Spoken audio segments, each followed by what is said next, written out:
Selamünaleyküm. Herkesin günü hayrola. Hatice ile Dikişe Dair'e hoş geldiniz. Bugün sizlerle birlikte çocuklar için 2 katlı büzgülü lastikli etek dikimini göstermeye çalışacağım inşallah.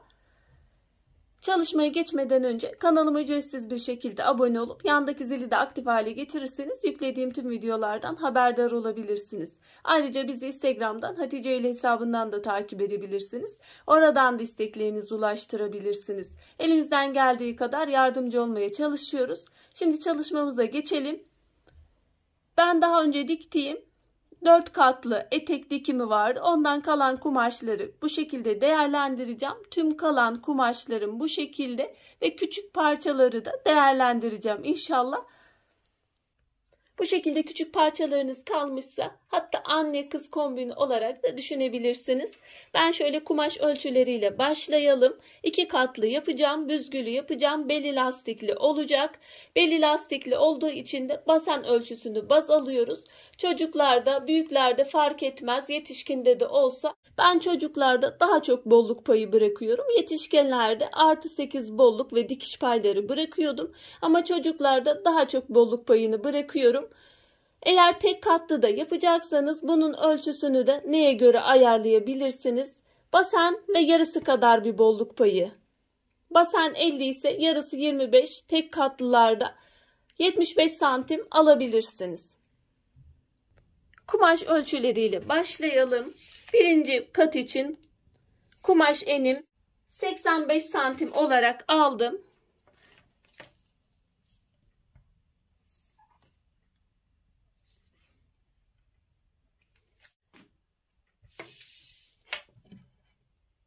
...140 santim olarak da ikinci kumaşımın eni, boy olarak da 26 santimde ikinci kumaşımın boyu. Ölçümüzü ayarladıktan sonra burada ben katlamayı şöyle 7 santimlik bir bel kısmı yapacağım. 7 santimi bel için çıktım.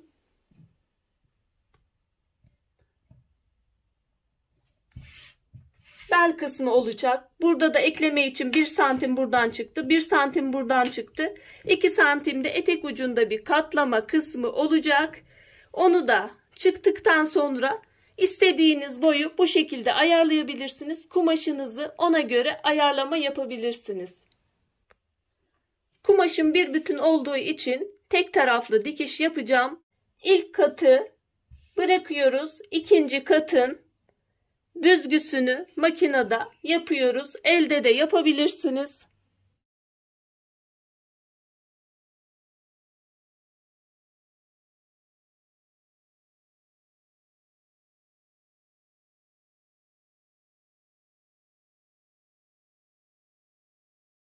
Makinesi büzgü yapamayan arkadaşlar için bu şekilde büzgüyü yapabilirsiniz. Makinede devam edelim biz büzgü işlemine. Makinede büzgü yapmak için de tansiyon ayarını en yükseğe çıkarıyoruz. 9'a alıyorum. Burada da dikiş adım uzunluğunu en yükseğe alıyorum. Benim makinamda 4,5 en yüksek. Yani seyrek bir dikişi alıyoruz ve tansiyon ayarını da 9'a en yükseğine alıyoruz. Buradan ip gergin sıkı bir şekilde gelmesi gerekiyor. Burada da dikiş adım uzunluğunu dikişi seyrek bir dikiş yapması gerekiyor. Büzgü için de ayrı bir video çekmiştim. Onun da linkini bırakırım. Ona da bakabilirsiniz. Şimdi büzgü işlemini yapacağız. Bir de makinede ilk iplikleri uzun bırakıyoruz. Ve pekiştirme yapmıyoruz. Bu şekilde makine kendi büzecek. Büzgümü yapıp bitiriyorum. İlk başlarken de bitirirken de pekiştirme yapmıyoruz. Ve ipi uzun bırakıyoruz. Büzgüyü yaptıktan sonra ayarına da şöyle şu şekilde bakıyoruz. Üst katın, birinci katın alt kısmının ölçüsüne denk gelecek şekilde yapıyoruz. Burada zaten tam bir ölçüydü. Şu şekilde bir üst katın ölçüsüne denk gelecek şekilde ayarlama yapıyoruz. Benim tam geliyor. Şöyle büzgülerimi hafif düzeltebilirim. Eğer yeterli kumaşınız gelmezse şöyle büzgüleri biraz açabilirsiniz. O yüzden bunları uzun bırakıyoruz ve pekiştirme yapmıyoruz. Eğer kumaş fazla geldiyse şu şekilde de büzebilirsiniz. Büzgüleriniz güzel değilse şu şekilde de büzerek yapabilirsiniz. Ayarlama yapılabilir. Şimdi yapmamız gereken yüzü yüzüne bakacak şekilde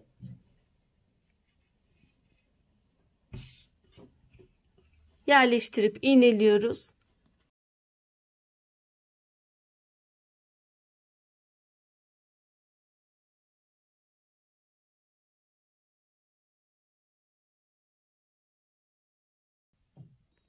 Dikişte dikkat etmemiz gereken büzgülü kısmın üstte kalması, büzgüsüz kısmın altta kalması ve şuradaki dikişin bu tarafından dikeceğiz.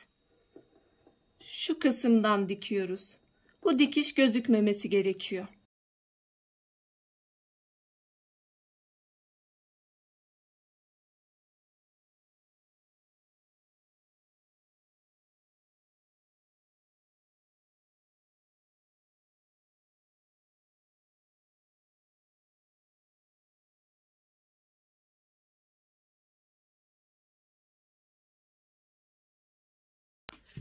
Bu kısmı baskı dikişi de uygulayabilirsiniz. Birleştirdikten sonra da baskı dikişini uygulayabilirsiniz. Ben şöyle küçük bir harç yapacağım. Şu şekilde yapıyorum. Eğer harcım yeterse etek ucuna da yapacağım. Şuradaki arkadaki kısım yukarı doğru bakıyor. Şu şekilde tutuyorum. Fazlalık kısmı bu yukarı doğru bakıyor. Küpürün de tersine düzüne bakıyoruz. Eğer dikemezseniz böyle ince dantelleri zikzak ayarıyla da yapabilirsiniz.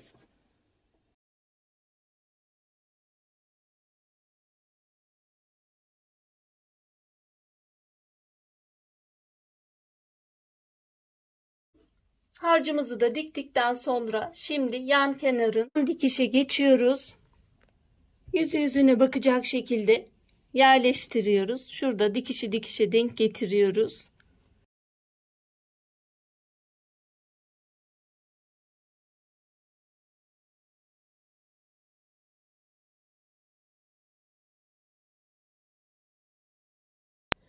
Dikişini yaptık ve overlockla temizlemesini de yaptık. Bu kenarları ben zaten kumaşları overlocklarını gitmiştim. Ondan sonra dikişe ve büzgüye başladık. Şimdi bel kısmına geçeceğiz. Bel kısmına geçiyoruz. Lastik ölçüsüyle ayarlamamız gerekiyor. Bel kısmını ben şu şekilde 7 santim olarak alacağım.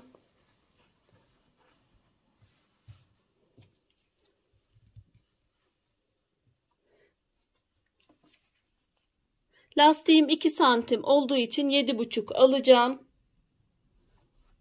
1,5 santimliklerde 7 alıyorum. 7,5 santim ölçüsünü aldım. Şu şekilde. Şuradan 1 santimin içeri kıvırıyorum. Buradan ilk kısımda 1,5 santim genişliğinde bir dikiş. Orta kısımda 2 santim, hatta 2 santimi biraz geçirmem lazım lastik kolay girmesi için. 2,5'a yakın 1,5, 2,5 ve 2,5 olarak ölçüler belirlenmiş oluyor.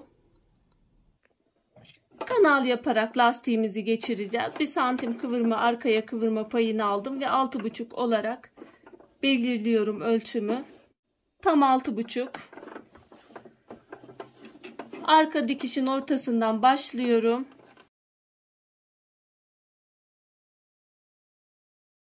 Burada desenli, çizgili kumaşlarda çizgiyi çizgiye denk getirirseniz ve dikişi dikişe denk getirirseniz güzel bir dikiş elde etmiş olursunuz.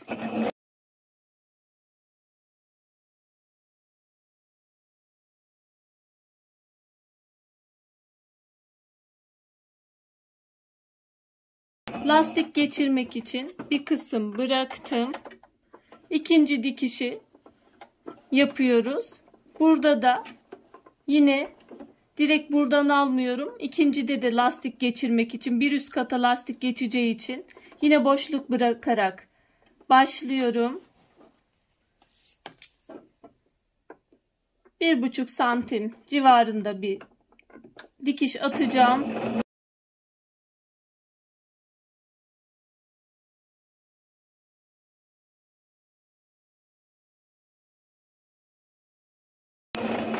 Bu kısımda da pekiştirerek geçiyorum ve lastiğin geçeceği kanala geçtim.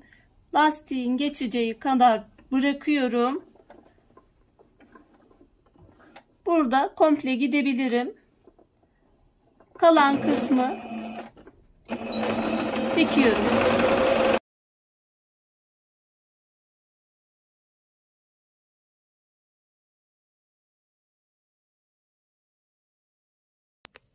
Lastik ölçüsünü de belden 5 santim kısa alabilirsiniz.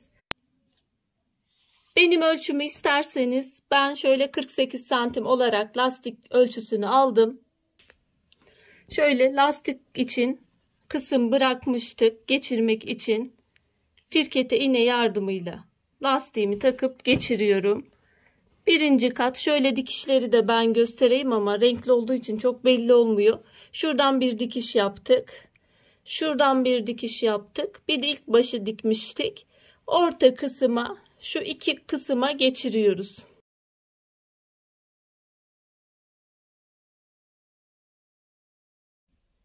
Lastiği şu şekilde üst üste yerleştirip şuradan ve şuradan bir dikiş yapıyoruz. Buradan bir dikiş, buradan da bir dikiş yaptık. Şimdi içeri doğru yerleştiriyoruz. Ve dengeli bir şekilde dağılmasını sağlıyoruz. Sonra burada bıraktığımız şu iki dikişi de yapıyoruz. Kapatıyoruz.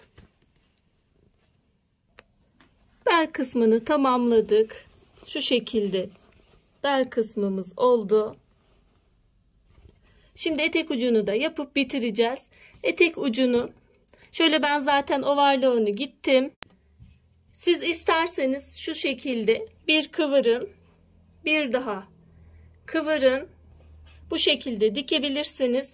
Ben harç dikeceğim. O yüzden tek bir kıvırma yapacağım. Şöyle arkaya doğru kıvırıyorum. Tek dikişle yapacağım bunu. Ve harcı üzerinden hem kıvırarak hem de harcını dikerek bitireceğim. Harcı direkt şu sadece dikiş kısmını şu sıfırdan tutup harç kalan kısımları altta da bırakabilirsiniz. Bu şekilde de yapabilirsiniz. Ya da şu şekilde eteğin bitişine güpürün bitişi gelir. Bu şekilde de yapabilirsiniz. Ben bu şekilde yapacağım. Daha net gözükmesi için güpürümün bu şekilde yapıyorum. O yüzden katlamayı biraz daha fazlalaştırıyorum. Güpürün genişliğinde bir katlama yapıyorum. Şöyle göstereyim bunu da. Güpür kadar bir katlama yapıyorum.